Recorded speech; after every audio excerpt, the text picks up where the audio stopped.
Καλησπέρα σε όλους τους φίλους.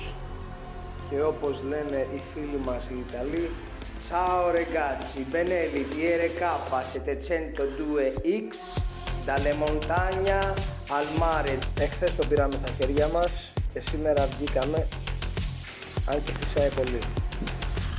Η πρώτη βόλτα μας έγινε αρκετά σταθερό, αν και στο στρώσιμο πολύ ωραία η αίσθησή του. Το πάτημα και τα κρατήματά του νιώθεις πραγματικά ότι είσαι μέσα στη μηχανή.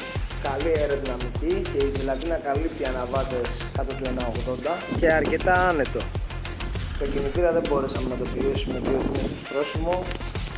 Ωραίο μηχανάκι ζυγισμένο, τα κιλά εξαφανίζονται εφόσον ξεκινήσει η μηχανή. Μανιτζέβελο.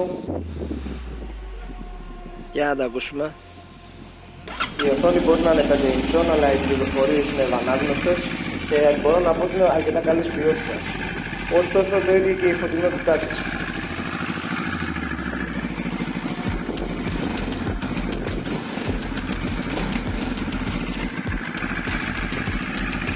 Ας δούμε λίγο την ομορφιά του πορτογερμενού και ας πάρουμε μια γεύση από το Αγίου Βασίλειο.